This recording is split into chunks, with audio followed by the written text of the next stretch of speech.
আসসালামু আলাইকুম বন্ধুরা, কেমন আছেন সবাই? আজকে আমরা যাচ্ছি রংপুর ভিন্ন জগতের সায়েন্স পার্কে। পার্কের ভেতরে নতুন এক বিজ্ঞানের খেলা।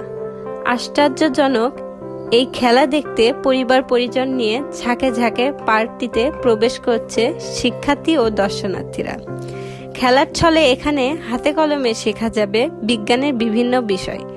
ব্যতিক্রমধর্মী এই পার্ক নির্মাণ করে চমক সৃষ্টি করেছে রংপুর অন্যতম পর্যটক কেন্দ্র ভিন্ন জগৎ। বেসরকারিভাবে বাংলাদেশের সর্বপ্রথম তৈরি হয়েছে এই আউটডোর সায়েন্স পার্ক।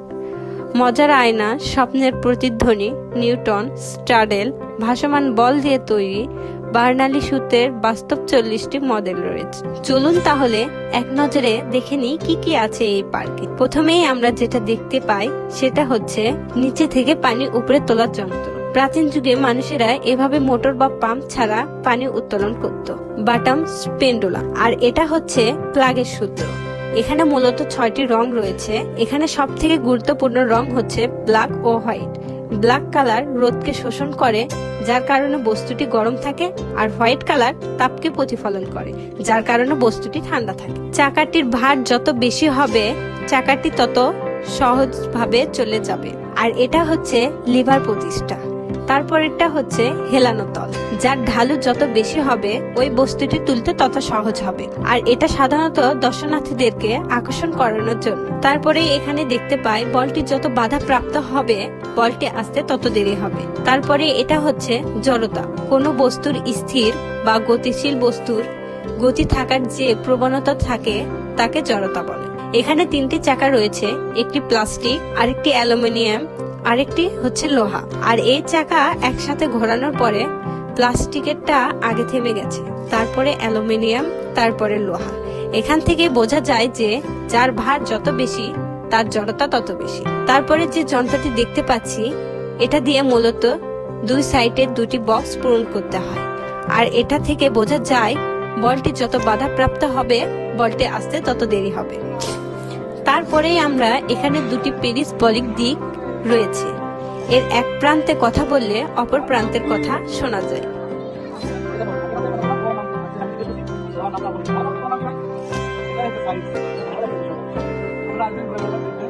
এখানে একটি দোলনা দেখতে পাচ্ছি যেখানে 2টি বসার আসন রয়েছে। এই দোলনাটি ভালো করে পর্যবেক্ষণ করার জন্য একটাতে আমার মেয়ে ও অপরটাতে আমি বসেছিলাম। এখানে যদি একজন দোলনাটি দোলায় অপর সাইডে স্বয়ংক্রিয়ভাবে দোলনাটি দুলতে থাকে। আর এই যন্ত্রটি দেখতে অনেক সুন্দর লাগছিল। এদিকে শিক্ষার্থীদের বিনোদনের পাশাপাশি রয়েছে পদার্থ রসায়ন ও জীববিজ্ঞানের মতো ব্যহিক দিক। এই দিকগুলো মাথায় রেখে গড়ে তোলা হয়েছে পার্কটি। তারপরে আমরা যেটা দেখতে পাই সেটা হচ্ছে নিউটন স্কেডল, যার ভর ও বেগের গুণফলকে ভরবেগ বলা হয়। এখানে যদি আমরা একটি বলকে টেনে ছেড়ে দিই তাহলে অপর পাশের বলটি স্থান পরিবর্তন করবে। এভাবে যদি 2টি বা 3টি বল নিই অপর পাশের বলগুলো স্থান পরিবর্তন করবে, অর্থাৎ ভরবেগের স্থানান্তর হবে। আর এটি হচ্ছে নিউটনের গতির প্রথম সূত্র।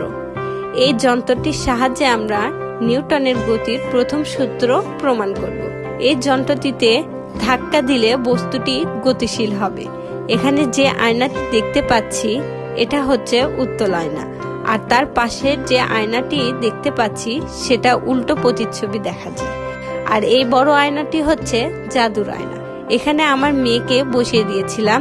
দেখেন আমার মেয়েকে দেখতে 4টা মনে হচ্ছে। আর এখানে মূলত বার্নসিলের সূত্র প্রয়োগ করা হয়েছে। বলটির নিচে মূলত যন্ত্রের সাহায্যে বাতাসের প্রবাহ তৈরি করা হয়েছে, ফলে বলটি শূন্যে ভেসে আছে। তারপর যে যন্ত্রটি দেখা যাচ্ছে যন্ত্রটিকে জোরে করে ঘোরালে এখানে একটি দোয়েল পাখির ছবি দেখা যাচ্ছে। তারপরে আমরা যে যন্ত্রটি দেখব তার নাম পেরিস্কোপ। এই যন্ত্রটির সাহায্যে চারদিকের আবদ্ধ দেওয়ালের বাইরে যা আছে তা দেখতে পারবো।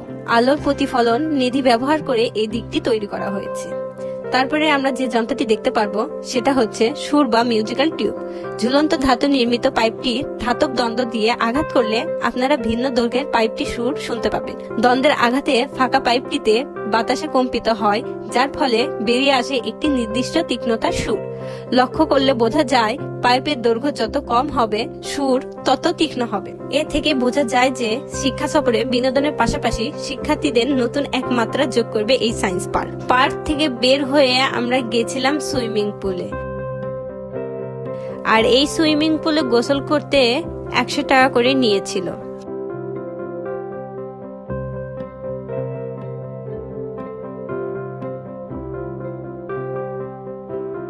কত সুন্দর পরিষ্কার ও স্বচ্ছ পানি। বাবা ও মেয়ের আনন্দ মুহূর্তগুলো দেখতে অনেক সুন্দর লাগছিল।